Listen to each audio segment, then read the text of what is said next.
kita sudah bilang kalau mau fit to work jam 5 pagi. Namanya juga fit to work. Ini fit to work jam 10 pagi, lalu pramudi kita setelah bermacet-macetan selama beberapa jam, tensinya tentu naik. Lalu disuruh pulang. Dinyatakan tidak layak. Karena tensinya tinggi. Pak PJ, ini ada yang ketidakberesan nih dalam pengelolaan ini.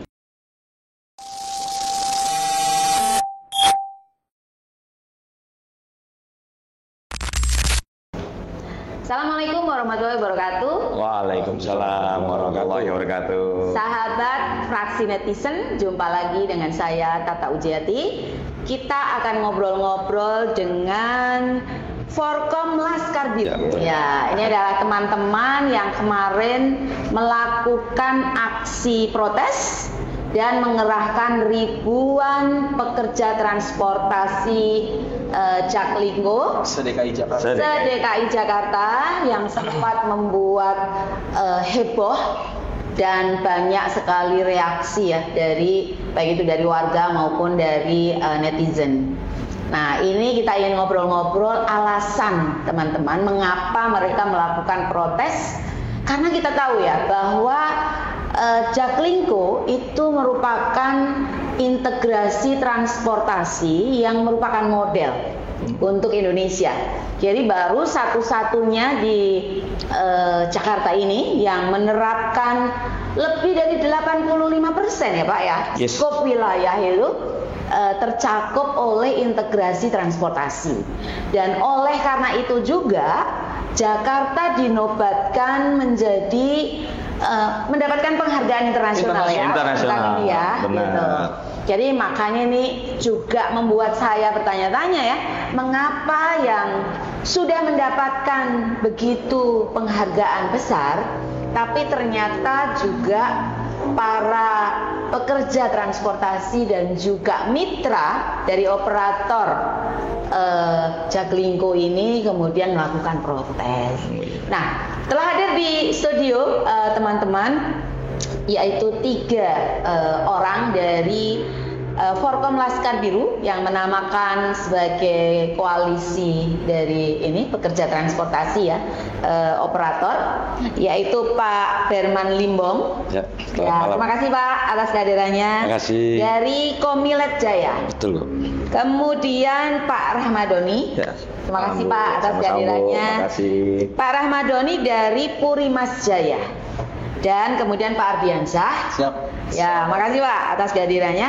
Pak Ardiansyah ini dari Koperasi Komika Jaya. Dan 3 operator ini merupakan operator yang mengoperasikan mikrotrans atau bis kecil. Benar. Gitu. Nah, kita pertama-tama ingin tanya dulu ya tentang demo kemarin. Ke Pak Rahmadoni. Siap. Pak, demo kemarin ya, berapa tuh Pak jumlahnya dan mengapa sih kok Bapak-bapak ini melakukan demo? Iya. Jadi terima kasih banyak kepada Bu Tata dan kawan-kawan semua fraksi netizen dimanapun berada. Ya, mudah-mudahan podcast ini bisa menjelaskan keseluruhan kenapa kita melakukan aksi kemarin. Jadi untuk juga sebagai pengetahuan kepada seluruh warga DKI Jakarta informasi yang benar bahwa kemarin kita melakukan aksi solidaritas damai yang bernama Laskar Biru melalui forum kita, Forum Komunikasi Laskar Biru, yang memang itu adalah angkutan mikrolet dan APB yang melayani warga Jakarta dari zaman dulu dengan logo warna biru gitu ya. Jadi kalau di Mikrotrans sekarang Jaklingko kan semuanya biru, Bu. Sewarna. Satu warna. Iya, jadi sebenarnya kita adalah ingin menuntut kesetaraan, keadilan dan transparansi daripada pengelolaan Mikrotrans Jaklingko yang dikelola oleh PT Transportasi Jakarta.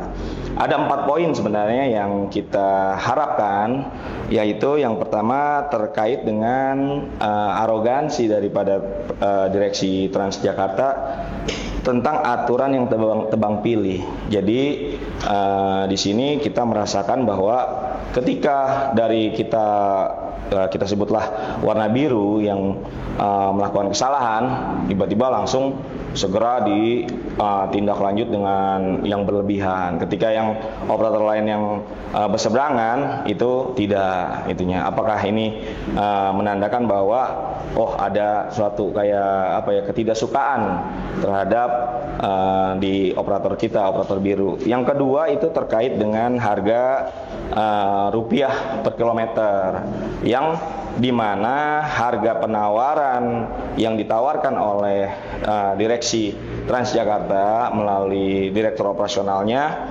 itu sebesar 4.670 pada tahun 2024 ini. Sedangkan kita tahu sendiri bahwa harga tersebut adalah harga yang sangat tidak masuk akal, karena harga tersebut lebih rendah dibandingkan dengan harga pembelian ulang mobil yang sudah 5 tahun lebih beroperasi tahun 2018.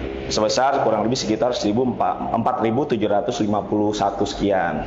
Nah, yang ketiga itu pembagian kuota yang tidak adil itunya. Jadi kita pengen keadilan di sini dalam artian porsi yang benar-benar sesuai dengan seluruh mitra di dalam yang bekerja sama dengan Transjakarta itu mendapat kesetaraan dan keadilan dalam pembagian kuota tersebut. Jangan sampai pada saat kita diundang, salah satu operator yang tidak hadir, direktur operasional sendiri bilang tahun ini kita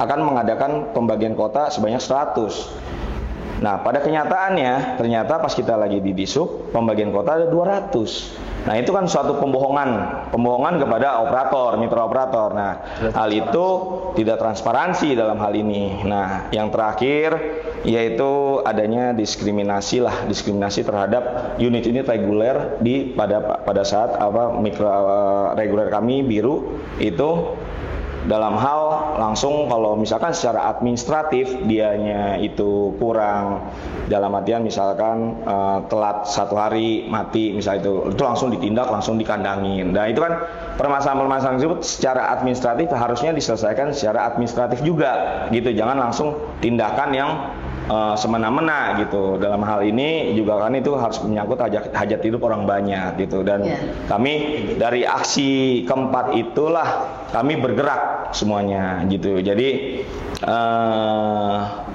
jumlah kemarin itu sebenarnya kalau kita hitung itu kurang lebih sekitar 1.567 orang jumlah pesertanya. Itu juga itu yang terdata ya, yang terdata. Kalau di lapangan sih kita lihat kemarin itu hampir sekitar 2.000 orang yang hadir. Nambah terus, nyusul. Karena itu memang aksi solidaritas. Jadi kebersamaan kita semuanya itu bahwa kita ingin menyuarakan itu seluruhnya. Bahwa ini pengelolaan tidak benar. Sedangkan unit yang bergerak ke balai kota itu kurang lebih sekitar 600. 600 unit itu. Ya. Nah, protes ini baru terjadi sekarang ya. Padahal kerjasama antara Pemprov DKI dalam hal ini melalui BUMD Transjakarta dengan mitra-mitra koperasi maupun perusahaan ini kan sudah berlangsung lama ya. Pak Biansa mungkin bisa menceritakannya kapan sih sebenarnya ini kerjasama berlangsung dan mengapa kok protesnya baru sekarang? Dulu ada kejadian yang sama atau enggak? Kalau tadi Pak Doni menyatakan kelihatannya ini ada indikasi pilih kasih ya terhadap operator. Nah, dulu kejadian nggak sih? Coba Pak, menurut Bapak gimana? Sebenarnya ketika dibilang kok baru sekarang, itu sebenarnya kurang tepat juga, Bu. Kenapa baru sekarang? Ini sudah titik akumulasi, Bu. Udah sampai titik jenuh, titik puncak. Sebelum ada aksi damai ini, kita sudah melalui tahapan-tahapan prosedural. Kita minta audiensi dengan pimpinan Transjakarta. Kemudian kita juga minta audiensi kepada perwakilan Pemprov melalui Dinas Perhubungan. Itu sama, Bu, udah dikumpulin nih dari seluruh operator, dihadiri kepala dinas, dihadiri juga oleh pimpinan-pimpinan dari PT Transportasi Jakarta. Keluhan pun kita sampaikan, gitu. Kita sampaikan. Namun sampai pada akhirnya kita memutuskan untuk melakukan aksi ini, itu tidak ada penyelesaiannya, Bu, gitu. Karena memang untuk program Mikrotrans Jaklingko-nya ini sendiri itu kita mulai di tahun 2018. Ya. Jadi sekarang udah masuk 6 tahun ya? Iya, sudah berjalan 6 tahun. Iya. Nah, itu berarti apa yang dirasakan oleh teman-teman operator ini sebuah ketidakadilan ya? Betul. Yes. Tapi bagi Transjakarta, nah itu sudah menurut Bapak itu adil atau enggak? Baik. Jadi perbedaannya gimana tuh, Pak? Baik.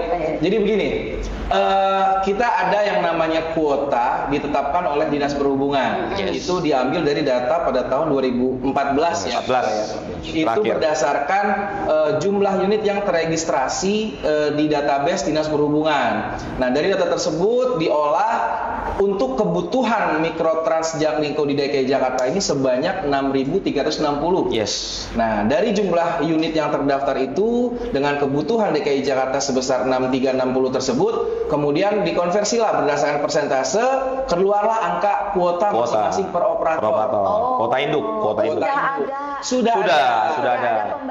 Sudah ada pembagian. Itu ada di peraturan apa? Itu di kesepakatan saja atau ada di peraturan? Surat keputusan Kepala Dinas. Oh, SK Kepala Dinas. SK Kepala Oke. Dinas, betul. Nah, jadi seiring waktu, nah di sini Bu, kita sudah ada nih masing-masing kuota. Selama 6 tahun berjalan ini, ada yang kami rasakan ketidakadilannya. Memang sih kemarin dijawab juga oleh Kepala Dinas bahwasanya Transjakarta sudah proporsional dalam hal ini.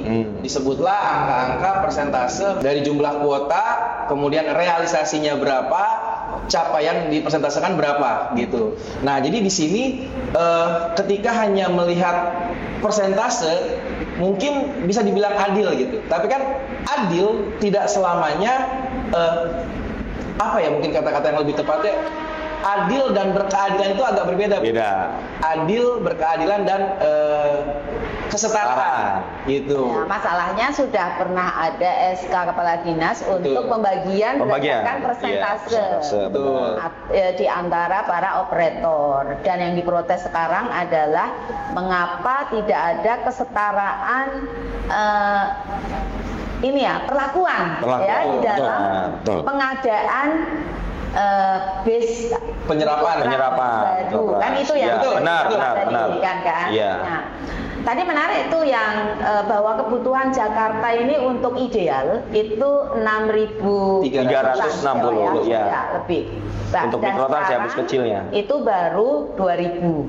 2.791. Sebenarnya masih ada kebutuhan masih banyak, ada 4.000-an kurangnya. Nah, mungkin ini juga karena kemampuan dari Pemprov DKI ya, sehingga dilakukan secara bertahap. Ya, bertahap, langsung, benar. ya, gitu kan. Benar. Nah, tapi kalaupun misalnya langsung, tadi inginnya adalah itu juga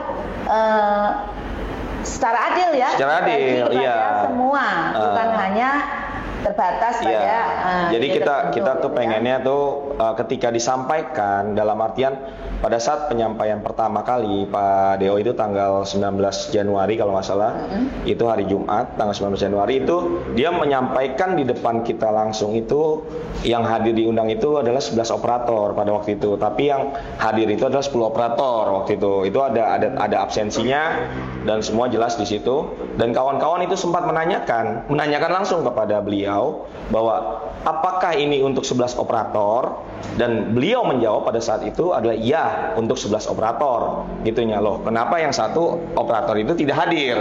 Nah, makanya itu yang menjadi pertanyaan kita lanjutkan. Ketika kita rapat di Disub, ternyata Pak Kadisub sendiri menyebutkan itu bahwa pengadaan tahun 2024 adalah sebanyak 200 unit. Nah, itulah yang membuat kita kaget. Apakah 100 unit ini sudah dipersiapkan untuk operator tertentu dan 100 unit ini sudah dibagi untuk kita selaku 10 operator. Itu makanya dari situ kan suatu hal pembohongan publik. Ya. Itu dalam artian itu adalah suatu tidak transparansi lah dalam hal pengadaannya. Tapi sebelumnya saya juga dengar ini ya Pak Limbong ya, ada keluhan-keluhan dan protes juga nih dari pramudi driver. Mereka mengeluhkan bahwa pendapatan mereka ini sekarang ini turun Pak dibandingkan dengan sebelumnya ya. Dulu kan sebelumnya kan ketika zaman Pak Anies banyak yang driver ini merasa puas ya dengan sistem kerjasamanya tuh Pak. Mungkin Bapak juga mengikuti kan awalnya bagaimana proses integrasi ini terjadi dan Pemprov DKI memutuskan untuk bekerja sama dengan operator swasta untuk melayani warga Jakarta. Dan dengan Jaklingko warga juga senang nih Pak karena gratis. Bener. Nol kan gitu. Tapi tentunya kalau Pak Anies kan harapannya agar drivernya juga bisa mendapatkan keadilan. Betul. Maka minimal UMP. Ya kan? Nah, kok ada yang mengeluh tuh Pak tidak ada yang menerima tidak UMP gitu. Emang kejadian nggak sih Pak itu?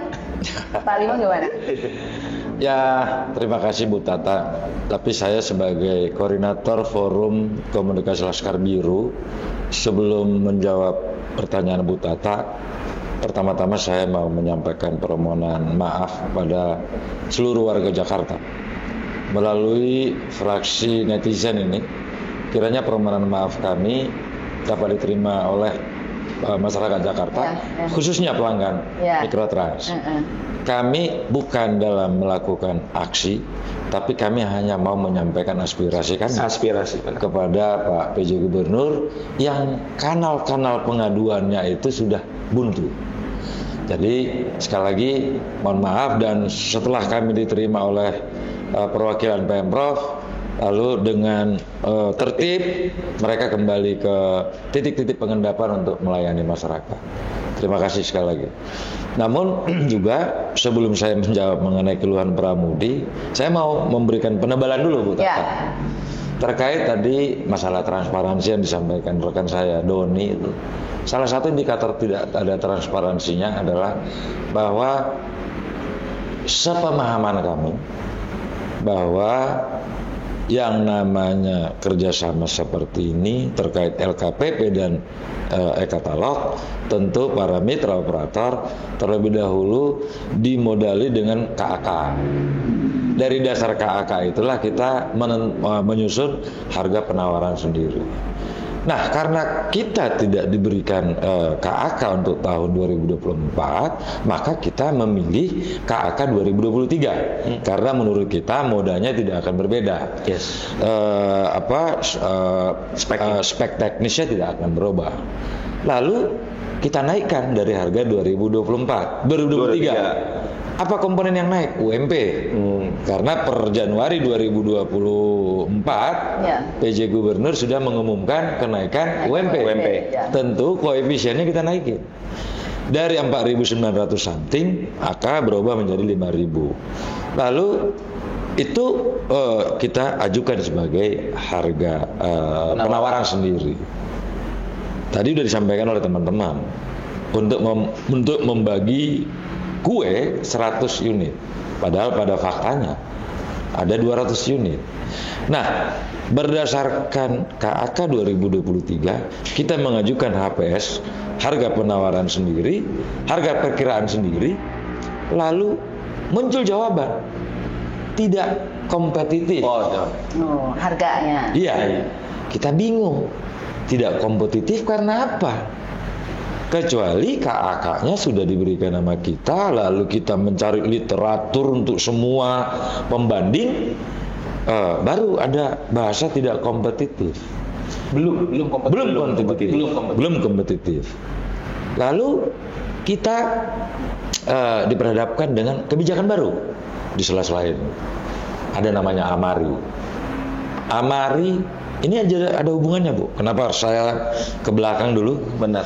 Ini juga ada cikal bakalnya membuat manajemen Transjakarta, khususnya direktur operasional itu mulai baper ke kami. Ketika kami menolak, kami mendukung Amari. Syarat ketentuan Amari itu apa nih Pak? Angkutan malam hari. Angkutan malam hari. Jadi angkutan malam hari. Iya, berbeda dengan 24 jam. Mikrotrans. Itu juga sama. Sama. Dia memberdayakan itu. Iya. kita yang tadinya sampai jam Ya. jam 5 Ya. sampai jam berapa Pak? jam 10, 10, kemudian sekarang dari jam 10 sampai dari jam 4 sore sampai jam 10 pagi. Oh, ada. Dengan Diadakan baru. dengan memberdayakan. Moda transportasi yang baru juga. Ya. Dan apa? Dengan memberdayakan yang ada. Oh, dengan Bukan nambah. yang ada. Dengan memberdayakan. Memberdayakan yang ada. Oke. Saya tidak secara eksplisit angka-angka terhadap itu persentasenya, tapi ini awal bapernya lagi. Yang pertama tadi harga kita dinyatakan belum kompetitif. Yang kedua kita dianggap tidak kooperatif mendukung pelaksanaan Amaru. Di awal kita menyatakan kita mendukung Amaru. Syarat ketentuannya sederhana kok. Syaratnya kita minta. Lalu ini dihubung-hubungkan, tawar-menawarnya tidak terjadi. Lalu tiba-tiba kita terinformasi harga satuannya sudah tayang. Oh. Sudah Dikunci. Sudah tayang dia kata. Iya. Suatu ketika kita dipanggil lagi untuk menandatangani nota notulen bahwa kita menolak harga tersebut. Setelah Direktur Operasional Transjakarta berhasil membujuk beberapa operator untuk mengikuti harga itu. Bagi kita nggak ada masalah, kita tanda tangan. Nah, lalu kita minta keadilan. Tadi sudah dijelaskan oleh rekan saya. Lalu kembali ke pertanyaan Bu Tata. Kalau keluhan pramudi kami Bu, saya harus mengatakan, ya ada keluhan itu, tapi harus dipetakan. Ada yang mendapatkan di bawah UMPR? Bukan, dipetakan dulu. Ada keluhan itu terjadi karena ulah operator. Ada juga keluhan itu karena ulah Transjakarta. Kalau ulah operator saya nggak bisa bahas. Nanti temuan-temuannya Ibu bisa cari. Tapi karena ulah operator ini yang dikeluhkan Bu. Contoh. Oleh Transjakarta. Contoh. Pramudi kita itu satu orang harus menempuh 100 km. Oke. Nggak peduli macet atau tidak. Satu ketika itu macet, maka yang diperoleh hanya 90 km. Maka berkuranglah penghasilan dia 10 km. Dikonversi ke harga satuan, maka dia bisa berkurang mungkin kurang lebih 13.000 rupiah. Di hari itu. Sehari, ya. Belum lagi ditambahi dengan berbagai aturan yang dilahirkan oleh Transjakarta misalkan, dan belum tertuang di kontrak. Ketika pagi jam-jam 10 pagi petugasnya Transjakarta datang melakukan fit to work. Kita sudah bilang kalau mau fit to work jam 5 pagi. Namanya juga fit to work. Ini fit to work jam 10 pagi. Lalu pramudi kita setelah bermacet-macetan selama beberapa jam tensinya tentu naik. Lalu disuruh pulang. Pramudinya dinyatakan tidak layak. Karena tensinya tinggi. Sehingga dari jam 10 sampai jam 1 tadi itu kalau dihitung ada kekosongan. Karena istirahat. Ya. Karena disuruh pulang tadi. Disuruh pulang. Artinya akan terjadi pengurangan kilometer. Itu akan mengurangi penghasilan pramudi tadi. Nah, itu berulang sehingga sangat layak ketika ada pramudi yang mengatakan kesejahteraan kami akhirnya kurang. Yang ketiga, ada voice of customer. Setiap ada pengaduan dari masyarakat, ini dianggap seperti suara dewa, suara malaikat. Sudah pasti benar. Lalu pramudinya di BA. Begitu di BA Bu, kena denda. Berjenjang. Tergantung tingkat pengaduan. Nah, kalau itu dikategorikan menjadi pelanggaran berat di angka tertentu, pelanggaran ringan paling rendah Rp25.000. Kita bisa bayangkan kalau satu pramudi mendapatkan voice of customer satu bulan 10 kali 25.000 yang terendah saja ada 250.000. Pasti akan menjadi pengurang penghasilan mereka. Karena apa? Operator ketika mengajukan tagihan akan dikurangi dengan jumlah denda-denda yang sudah dijatuhkan kepada operator atau denda yang dijatuhkan kepada pramudi. Jadi sehingga ketika ada suara narasi dari para pramudi mengatakan bahwa mereka tidak mencapai UMP, itu hal yang wajar. Namun kami dapat jelaskan tadi, saya dapat jelaskan, itulah fakta yang terjadi. Kalau gitu memang kelihatannya sudah 6 tahun berjalan, ini hal-hal seperti ini terjadi, perlu adanya evaluasi dong Pak ya? Perlu, pasti. Apa saja nih kira-kira yang tadi kan misalnya ada kebijakan Transjakarta yang kemudian membuat kesejahteraan pengemudi berkurang. Nah, kalau kesejahteraan pengemudi berkurang Pak, mungkin dia jadi tidak nyaman bekerja. Nah, ketika tidak nyaman bekerja, mungkin nanti melayani masyarakat juga kurang baik kan gitu. Selama ini warga Jakarta dengan adanya Mikrotrans ini sangat-sangat terbantu. Benar sekali. Saya banyak sekali mendapatkan testimoni yang menyatakan senang sekali tinggal di Jakarta karena ongkos transportasi murah, betul, sangat. Dan meninggalkan mobil-mobil pribadi mereka di rumah, Pak. Benar. Lebih memilih angkutan transportasi nyaman, aksesnya mudah dan juga murah.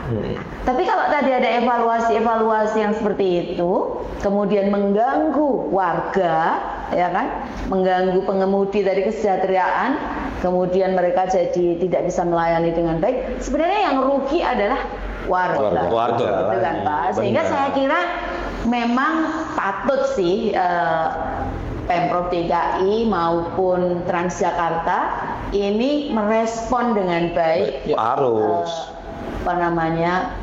Unjuk rasa atau aspirasi. Dari bapak-bapak semua di Forkom Laskar Biru ini gitu ya. Nah, ngomong-ngomong, apakah sudah ada respon nih Pak dari Transjakarta maupun Pemprov DKI? Ya, sejauh ini sih belum.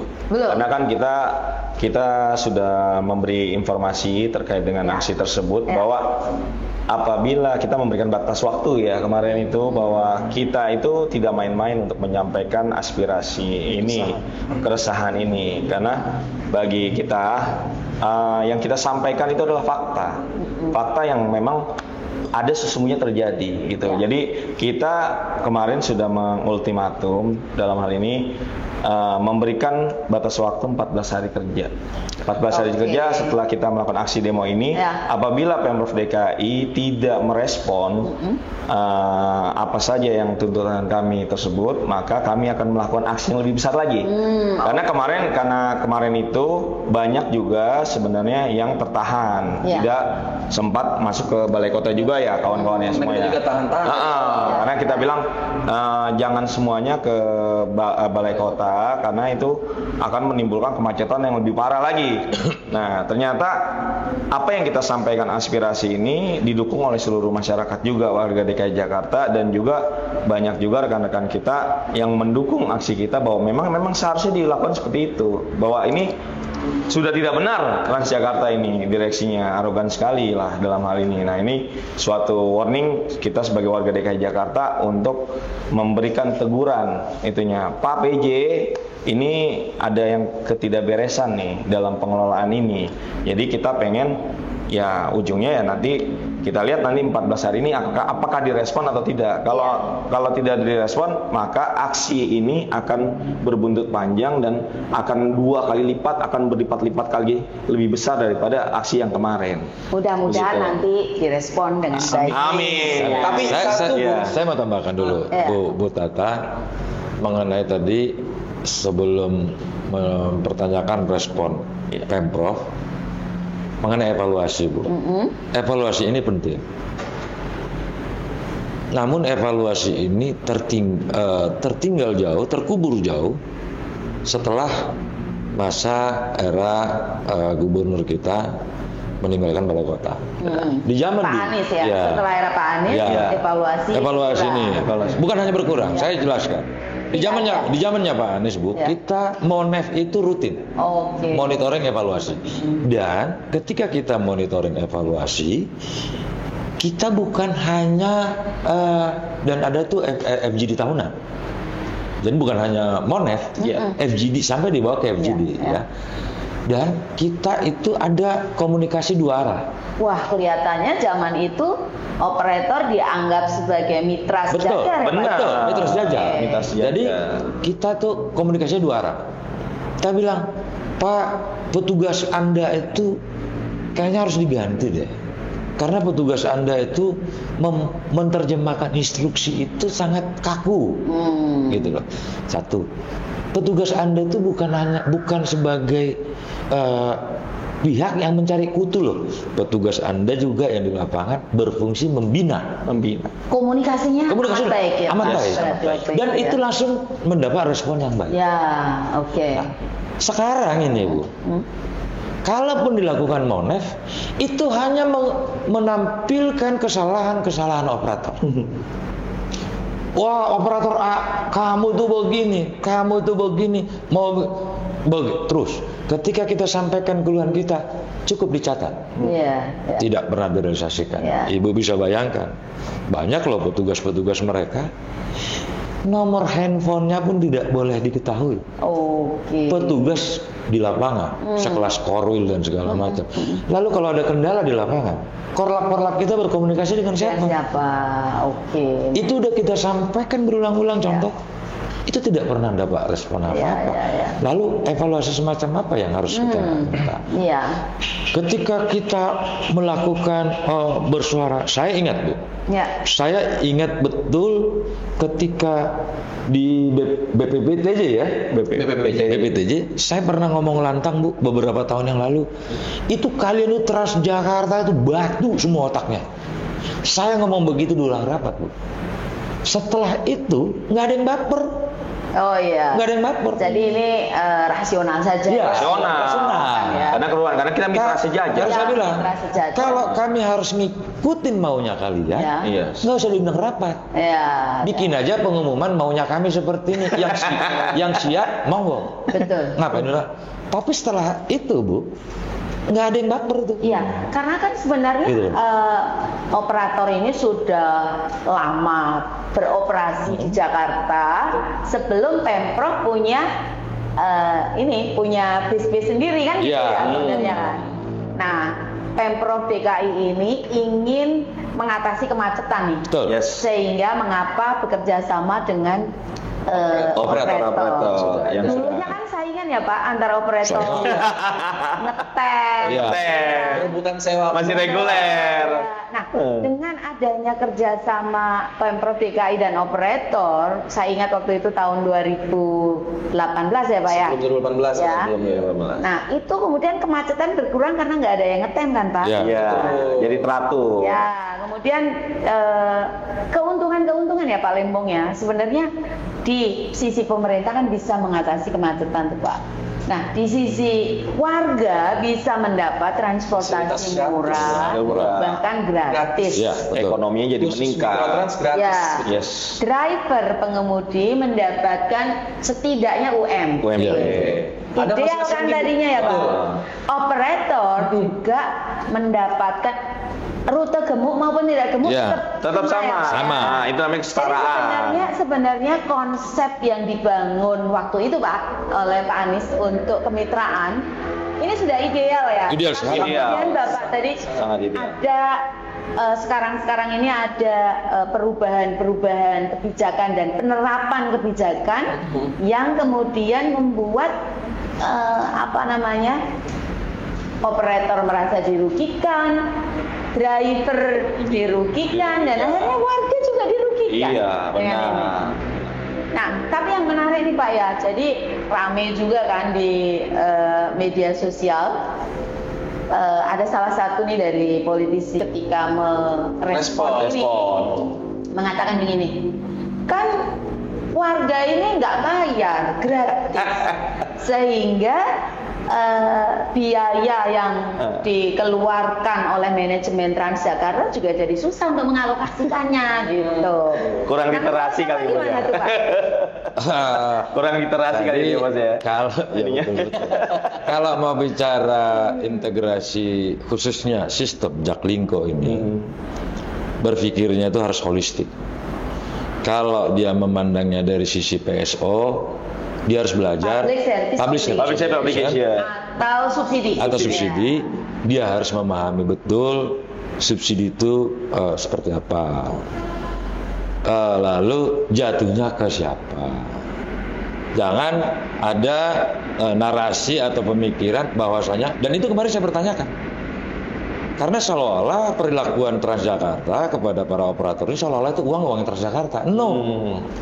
Tadi rekan saya bilang, gaji mereka pun dari PSO itu. Yes. Gitu. Dari Jadi, subsidi pemerintah untuk melayani transportasi warga. Kepada warga berarti. Ya, warga. Jadi ya. subsidi itu sesungguhnya untuk kepentingan warga Jakarta. Karena Undang-Undang 22 tahun 2009 juga mengamanatkan bahwa transportasi publik itu menjadi tanggung jawab pemerintah. Lalu Pemprov DKI menjadi leader, memberikan subsidi langsung kepada masyarakatnya melalui program integrasi Jaklingko.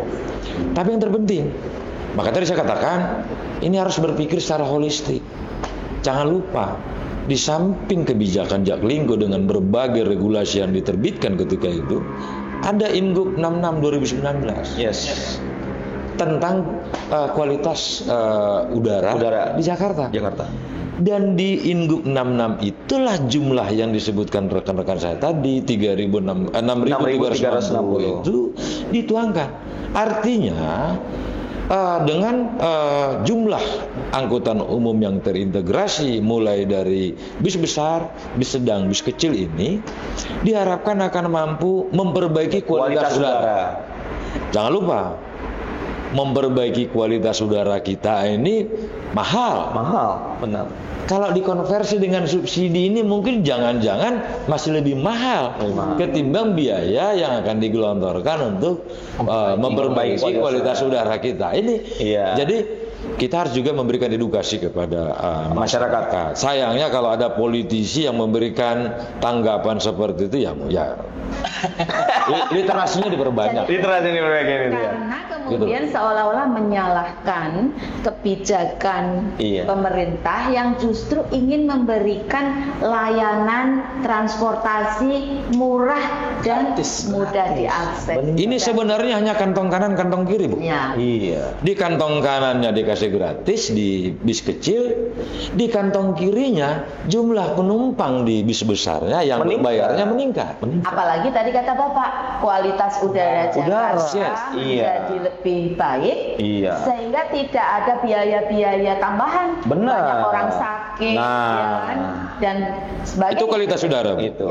Di samping kualitas udara, di dalam kemacetan kota Jakarta, banyak subsidi yang membebani APBN yang terbakar di sana. Benar. Macet tadi. Kan gitu. Kan subsidi pemerintah itu ada di dalam BBM juga.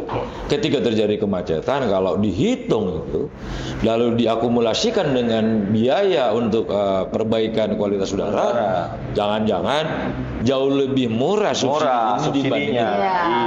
Gitu. Tapi Bu Tata, ada satu yang harus saya mention dan harus saya sampaikan di sini, bahwa aksi kemarin kita itu bukan hanya Mikrotrans Jaklingko saja, Bu. Reguler juga. Dan saya mengapresiasi banget, terima kasih sekali buat Bapak Kepala Dinas Perhubungan Provinsi DKI Jakarta, karena ada satu yang pada saat itu langsung dikabulkan tuntutan kita, yaitu ada mobil reguler itu, angkot yang reguler yang udah 10 tahun. 10 tahun itu sudah tidak bisa beroperasi, Bu. Di saat itu sama Bapak Kepala Dinas Perhubungan itu dikasih tambahan waktu 1 tahun. Itu luar biasa, Bu, sambutan dari peserta aksi kita yang reguler.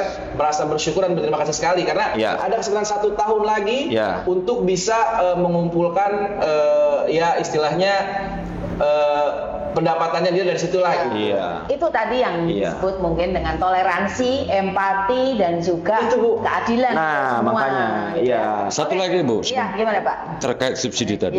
Biar masyarakat juga nanti paham betul. Data yang kami peroleh bahwa jumlah pelanggan kita sekarang per hari itu sebanyak 580.000 something per hari. Untuk ini Untuk kecil. mikrotrans. Mikrotrans. Kalau dibagi 2.791 per hari kita tuh mengangkut penumpang 207 orang. 207. 207 orang. Satu unit. 207 orang. Kalau 207 orang, Bu, ongkos terpendek sekarang itu yang reguler 5.000 berarti kita sudah memberikan insentif kepada masyarakat sebesar 1.035.000 per hari. Tepat sasaran, Bu. Yang kami terima nggak nyampe 1 juta. Iya. Sementara manfaat yang diterima oleh masyarakat udah di atas 1 juta. Iya. Ya. Nah, hal seperti ini memang perlu disampaikan. Iya. Dan juga saya kira apa yang tadi Bapak sampaikan ini ya menjadi pengetahuan bagi semua masyarakat bahwa integrasi transportasi yang sebenarnya ideal yang menguntungkan rakyat banyak. Senang sekali nih rakyat Jakarta ini. Udah pasti, semua happy. Transportasi gratis, mudah diakses, menyenangkan, dan bahkan ada testimoni driver-driver yang ramah dan helpful gitu ya. Nah, tapi tentunya dengan tadi keluhan-keluhan ada driver yang protes lah, ada operator yang protes. Mudah-mudahan ini didengar nih oleh Transjakarta dan Pemprov DKI. Karena mereka itu bertugas untuk melayani warga, ya kan Pak? Nah, justru harus berterima kasih kepada para operator ini. Jangan sampai yang integrasi transportasi yang sudah mendapat penghargaan dunia ini kemudian bisa kacau balau Pak, hanya gara-gara salah kebijakan yang tidak tepat sasaran. Makanya Pak PJ Gubernur tolong dengar Pak keresahan kami. Makanya Pak. Oke. Ayo nih fraksi penonton setia fraksi netizen nih. Viralkan ini. Karena ini mengedukasi sekali. Siur informasi yang beredar kemarin ketika aksi itu bisa sama-sama luruskan bahwa itu. Terima kasih banyak Bapak-bapak dari Forkom Laskar Biru. Semoga dengan apa yang kita obrolkan sekarang Pak, kita bisa juga membantu memberikan pemahaman tentang transportasi DKI dan memberikan upaya lah kita sama-sama untuk memperbaiki upaya lebih baik. Amin. Demikian teman-teman, silahkan untuk komentar apa yang kita diskusikan. Dan juga jangan lupa like, subscribe, dan juga bunyikan lonceng supaya mendapatkan informasi dari kita, dan kita akan terus ngobrol-ngobrol untuk tema-tema yang lain. Demikian, wassalamualaikum warahmatullahi wabarakatuh.